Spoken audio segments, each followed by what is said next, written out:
Hi, this is Leonard Davis, and today we are interviewing Steve Bromberg, former mayor of Newport Beach, in his home. And tell us about, hold up your little dog Daisy there so everybody can Daisy. see. Daisy, She's the most important part of the household. we were going to take her upstairs, but this is her place. She figures, okay, I got to be part of this. But hopefully she won't bark too much.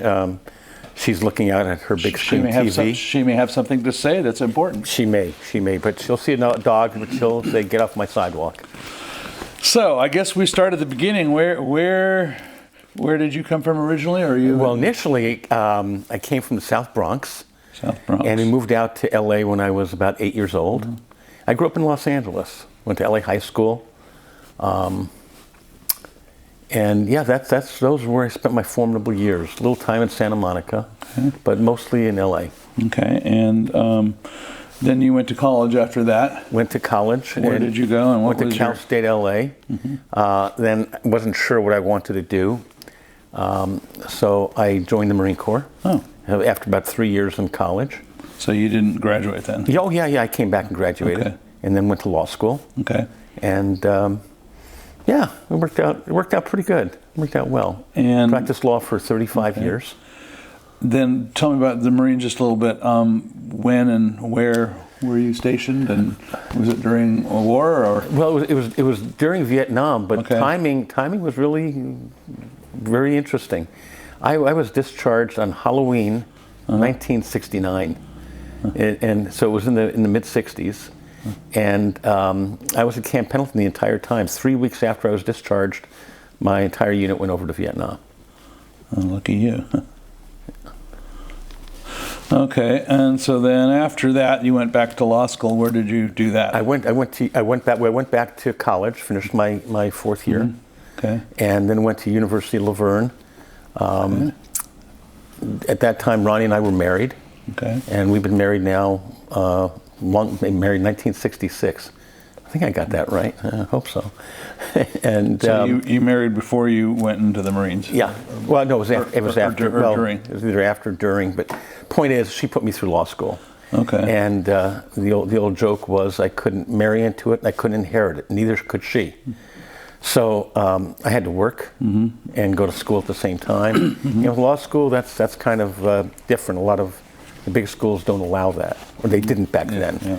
So I went to Laverne. It's okay. Passed the bar the first time, 1971. Started law practice in 1971. And again, that was in LA. And so after you practiced a while, you got good at it, I guess. Huh? Yeah, I worked at it. 35 years, kind of figuring it out. First 10 years of practice. You got to remember, 1971 is when I started. It was a different time, totally different time than now. Then you can go out and you could open up and say, see how this works. And our big income at that point was we had received $2,000 from Ronnie's rich uncle, so I used that to open up my law office, and it worked. It absolutely worked. Then we moved out here to Newport Beach. Yeah, what year was that? 1987. Okay. And we found this little gem of Balboa Island. Oh, this place here. So. Well, I mean, just Little Island, because we're on, Balboa Island is basically Collins Island, the Big Island, and Little Island. Starting around 1970, 17 years beforehand, we came down every summer with a group of other people. We're the rowdy tourists. Oh my gosh, and Newport Beach, Balboa Island in our mind was Newport Beach. We came down every summer for 3 weeks for 17 years and just fell in love with it. And then we saw this house became available at some point. And this house was built in 1978. Okay. So we saw them building the house, we saw people move into it, and we were just pining over this place. We had no clue what it looked like, no clue whatsoever, but this was our place. And we'd come down every year, we'd go and we'd look at it, and we'd say, oh wow, we'd stand across the street, we'd see people moving around inside. And then one day we're down here, 1 year we're down here, fast forward to about 1985, 1986, and Ronnie comes running back from the old Hershey's Market. She says, the house is for sale. And I knew exactly what she was talking about. Well, we put in ridiculous offers. They told us not to bother them anymore. Well, it sold 3 times and fell out 3 times. This is one of those meant to be kind of things. We got it. And we moved down here from the beautiful San Fernando Valley. So and you've been here ever since? I've been here ever since and never looked back. And, I mean, you don't move around from house to house like a lot of people in No, we've had 2 houses in our life, When we got married, we moved into an apartment. Then we had a nicer apartment. Then we bought a house out in the San Fernando Valley. And then here we are. And this is where we'll be. This is where we stay. So somehow along, okay, well, first of all, tell me about your early life in Newport Beach as, after you bought the house. I mean, what did you do, or did you continue to practice law, or? Yeah, what I did was, again, keeping the timing. In 1987, traffic was crazy, but not like this. I actually commuted. My office was in Encino, the Valley, and I commuted for 3 years. And that just started to get a little old. I had a law partner. Of the 35 years I practiced, we practiced law together for 32 years. And he was still out there. And I gave him the news. I said, look, we still got our firm, but this commuting every day is not working out. So I opened an office in Fashion Island. Okay. And that's where I stayed for the remainder of my practice until I went onto the bench. Yeah. So then you were a judge. When did that happen? 2005. And state judge or Orange County Superior Court. Okay. It's a California Superior Court. It's a state. And the one over here on Jamboree? No, this is in Santa Ana. It's the Central Court. Okay. Yeah.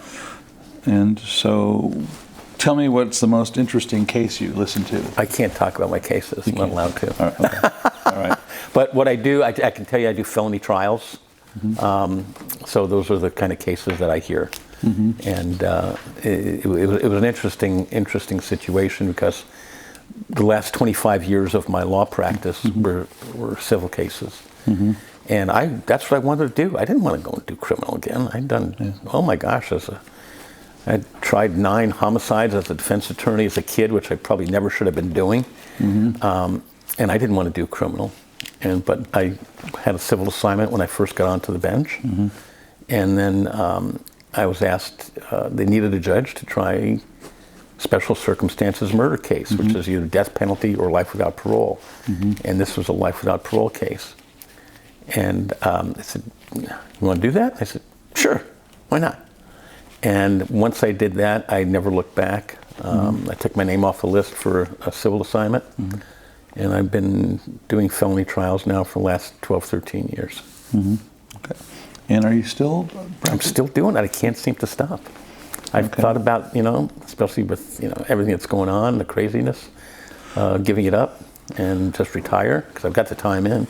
But you got involved with city politics. Were you able to are you able to be a judge and be mayor at the same time? No.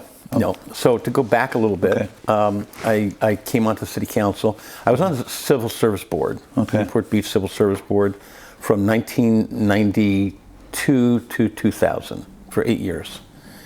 I ran for city council in 2000 and won by 1,000 votes, which was not a big margin at all. And I managed my law practice and city council at the same time. So you served on the council from 2000 to 2002 until May 2005. I had to give city council and being mayor, I had to give that up. Okay. I'm not allowed to hold two positions. When you were appointed the judge. Right. Yeah. So why did you run for the council? This was 2002, right? Yeah. 2000. Year 2000. But then you said you served from 2002. So. No. I served from the city council from 2000 to 2005. Okay. All right. Make sure I get the dates. It was 1992 to 2000 that was on the Civil Service Board. So what got you running for council? Well, coming down here was really interesting. Living in LA in the Valley, it's so big. It was just so big. you couldn't get a hold of anybody or contact anybody if there were any issues. So there was something going on down here, whatever it was, I don't know, maybe something with the street lights or the streets. So I called, I found out who the mayor was of our city at that time, and I called, and he picked up the phone and said, hello? And I go, whoa, okay, this is good. I had been involved, I'd gotten involved with our Little Balboa Island Property Owners Association. I actually chaired that, the president of that for 6 years prior to 2000. Chair Little Balboa Island Property Owners Association for 6 years, and that was just six years prior to 2000. So that's, and I started to learn about city functions, and I had now, by that time, after I picked up the phone and called the mayor and they said hello, I just got involved. This is something where you can make things happen in this city. People seem to care.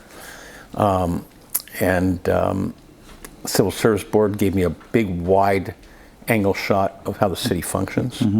Civil Service Board is the only autonomous board in the city. Its rulings cannot be overruled by the city council or city manager. You can only go to court, because those are usually appeals from civil service employees. And it just, one thing after another, I saw how responsive our city folks were, our city staff, our city officials. It was unimaginable that something like that would happen. And because it's not something I was used to growing up in Los Angeles. And so, natural progression just kept moving forward. So during your time as mayor, so I guess you were mayor just before Don Webb then, because he came in. Don Webb came onto the council, yes, after. Okay. Right. Don was and I had known Don so well because he was our public works director. Okay. Yeah. So my first term as mayor started in 2003. Yeah. And you were the mayor from 03 to 2005 then? Well, 2003 to 04, and then 05 started in, but I had to give it up. In May. Okay, so while you were mayor, what do you think was the most important thing you were able to accomplish? Yeah. Or two or three, you can. Yeah, I'll give you two or three. Okay. How much time do we have? I'm kidding. I'm kidding. Well, going backwards a little bit. Okay. I would go, one of the things that really happened, at least on Balboa Island. Balboa Island, we need to have things happen. Balboa Island pays a lot in TOT, transient occupancy tax. And people come down here, so it was coined the jewel of Newport Beach. So I don't think they do that anymore because people felt maybe we got more than we should. I don't know. But I brought forth this Marine Avenue streetscape program to beautify. It was a beautification project, and had to do with our benches, which are now a hot topic with the city council. City councils come and go, staff stays, but the issues are always still out there. Our light standards, our trash cans, just making Marine Avenue beautiful. That was really good.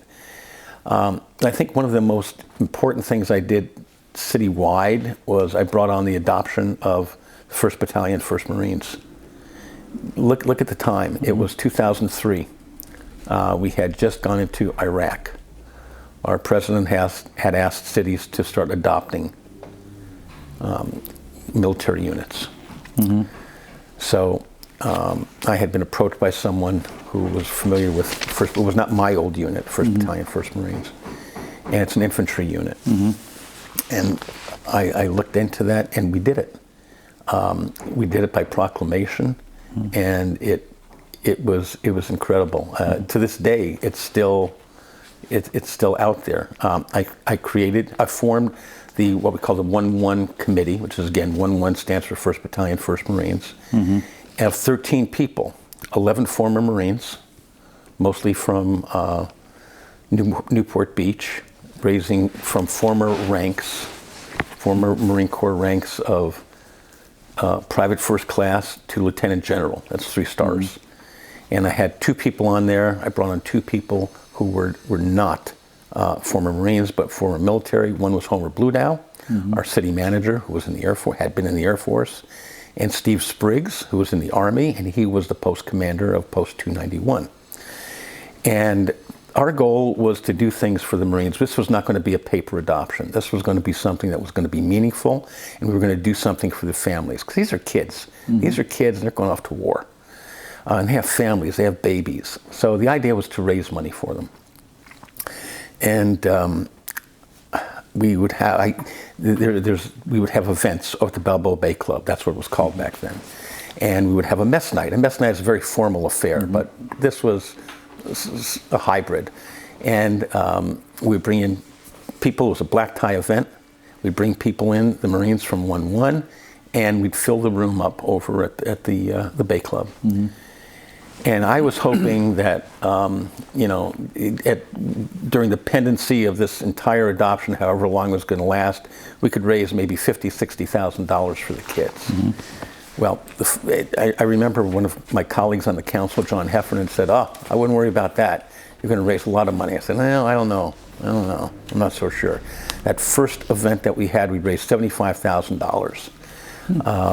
For the time that I stayed on, because I had to give that up once I went on to the bench and became a judge, because not allowed to become involved in fundraising and asking people for money and things like that. By the time I went off, whatever year that was, we had raised $650,000 for 1st Battalion, 1st Marines. I mean, that's nothing like that has ever happened, and that's all comes from the people in Newport Beach. People stood up and they were giving checks just like you would imagine in a city like Newport Beach.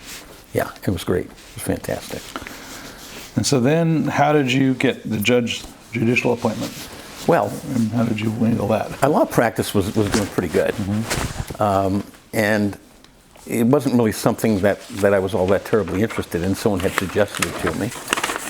And so I put in, the only way you get it is you have to put in an application. No one's going to walk up to you, tap you on the shoulder and say, "You're it." It doesn't work that way. You have to put in an application if you want it, and I did put in an application. It was an interesting set of circumstances. The governor at that time was Gray Davis, and there's a political component to it. Judges are apolitical. We really are. I mean, we'll have our political parties, we'll have our thoughts, but we put on that black robe. I'm not kidding you. We are apolitical, and we see it right down the middle. It doesn't matter you're a Republican or a Democrat.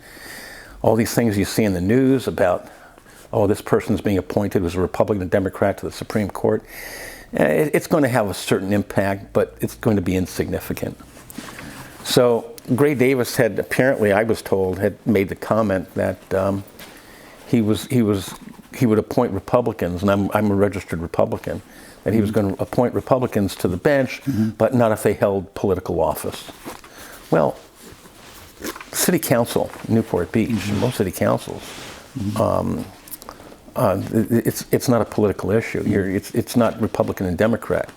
We're apolitical. And they said, no, that's just not even possible. So it looked like that was not going to happen. And so Arnold Schwarzenegger became the governor through the recall, and I put in another application, and a year later, it came through. And I said, oh. And it was interesting, because it wasn't something that I had to have. It'd be a nice way. I figured I would do it for 5 years.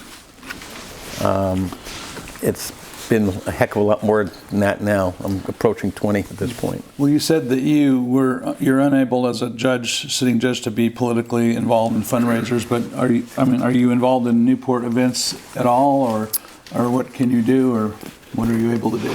That's really a great question. Yes, to a certain extent. For example, I think it was 2012 or 2013, I went on to the board of directors of the Balboa Island Museum. And part of that component was fundraising. And I made it very clear that I can go on to and these are the rules that I have to follow. These are the written words, that I can go on to the organization that's a tax-exempt 501c3 nonprofit, but I'm not permitted to engage in any fundraising, but I can discuss fundraising at board of director meetings privately. That was the extent of it, and that's what I did. Okay. And I never became involved in any fundraising events, did anything like that. And I stayed on that Too board. bad you were good at it. I was good at it, but it's okay. I didn't want to do anything that would compromise my position on the bench, and I take that very, very seriously. And I stayed on the board for 3 years. I just felt it was time for me to move on at that point. Well, sometimes you get on these boards and you can't get off. Well, I know I get that. That's how it was with the Little Island Property Owners Association. I'd still be on that if I had not gotten onto the bench. No question about it. So what do you do for fun around here? I know it's going to sound trite and it's going to sound a little weird, but anyone who lives on Balboa Island knows just living here is fun. The people here, the people in Newport Beach are incredible. You know, when I was mayor, I would give these speeches, and I would say, you know, I hate to say it, doesn't sound nice to some folks, but we're sometimes the ones people love to hate. You know, it's a great community. It's a serious community. It's a very political community, no question about that. Newport Beach. I think we have the 5 most conservative zip codes in California. But it's more fiscal conservacy than I think anything else. But just doing things here, or just even going for a walk around here. I was heavily into boating. Very heavily into boating. Photography's always been a passion for me. A lot of the pictures you see on the wall, I had them the days before we had digital photography. I had my own darkroom, and we would and I would just shoot black and white pictures. A lot of it in Newport Beach, and those are the things that interest me. So what kind of boating do you do? Well, what's the term? I'm in between boats now. I've been in between boats for about 15 years. I'm done with boating. But we had a 26-foot boat that we would take off to Catalina, sleep on it, and Power or sail? Oh, power boat. Yeah, okay. Power boat. I remember as a joke. What kind was it? What's that? What maker? You know, craft or? It was a Cobalt. It was a Cobalt. Okay. And I remember joking at city council meetings. I'd say, okay, we're going to pass some resolutions here for boating in the harbor. We had at that time we had about 10,000 boats in the harbor. 65-70% of them were sailboats. I said, we are going to allow all sailboats to do whatever they want to do between the hours of 2 and 5 in the morning. So of course that was a joke, because sailboats always have the right of way over power boats. So it was one of those kinds of things. Be true to your school kind of thing. But we had a good time with it. We had a lot of fun. Where did you keep your boat? I kept it right down the street from here. Okay. I rented one of our neighbors' docks. Okay. And we used it every weekend. And oh my gosh, we go to Catalina all the time on it. It would take us about an hour to get over there. It was a go-fast boat. Okay. And we loved it. We had a great time with it. Really great time with it. And so, what do you think is the most fun thing to do on Balboa Island? Well, I have to qualify that, because when we were down here for 17 years as the rowdy tourists, I have to take a step back when I see rowdy tourists coming down here. A lot of the kids, and having fun, and it just brings back memories for us. But down here, you know, Marine Avenue, you can't get enough of that. Just going up and down that. Things change every once in a while, but not too often. But you get to know everybody. You get to know everybody really, really well. You get to know the owners of the stores. It's a very local community. Balboa Island, my joke is, time seems to have stopped in 1958. But you come down, look at some of the homes, the large homes that are going up these days, not so much 1958 anymore, but the attitude of the people down here. Your neighbors become your friends. You don't see that too much in a large community atmosphere. You know, we've heard it before, and I used to talk about this all the time when I was on the council. Newport Beach is made up of villages. We all know that. I would talk about the peninsula. Peninsula is made up probably of 3 villages. You know, you have Peninsula Point, you have the central part of the peninsula, and then you have the other end down by Lido House, where the old City Hall used to be. Even Newport Coast is its own village, as silly as that may sound to some people. It really is. Corona del Mar, definitely a village. But each village has its own issues, its own problems, and its own great things that go on every single day. Every single day. And one is not better than the other. It's just what you're used to and where you live. Very much a be true to your school kind of thing. And it's no different down here. And here, you know, we have Little Island, we have the Big Island. Big Island has 1,275 lots. How do I know that? Well, I had to know that kind of stuff. And Little Island has 231, and so it's a little closer community. But you know, at the end of the day, the people who live here are good people. They're friendly people. They'll go out of their way to do things for you. You don't see a lot of pretentiousness down here at all. So how many on Collins Island? Collins Island, gosh, I don't remember. I think there were like... It's less than 10, I don't know, just was wondering. Yeah, it's somewhere between 10 and 15. Oh. Yeah, it's not a lot. Yeah. Not a lot. And that's a whole story with Collins Island. And people read the history on how Collins Island was built. My goodness, well. The old story was Mr. Collins apparently got in a little trouble because he was selling his lots for, you know, $600 or $650 on the bayfront. And it was a sand spit. Balboa Island's a sand spit. Yeah. So apparently, as the story goes, I've never seen anything in writing on this, but as the story goes, that the gendarmes came after him and charged him with fraud. And they had his trial in the old courthouse in Santa Ana, which is the building is still there. It's a one-room courthouse. And the jury found him not guilty, as the story goes. And the judge, whoever the judge was, way back when, said, well, okay, you know, if that's what the jury wants and that's what the jury says, that's what it is. But if those people on Balboa Island are stupid enough to pay that kind of money for that kind of property, then they ought to get what they deserve. And, you know, what can I say? Somebody once said Balboa Island was sold by a lot of damn crooks to a lot of damn fools. Exactly. And that's exactly what that judge was saying. Yeah.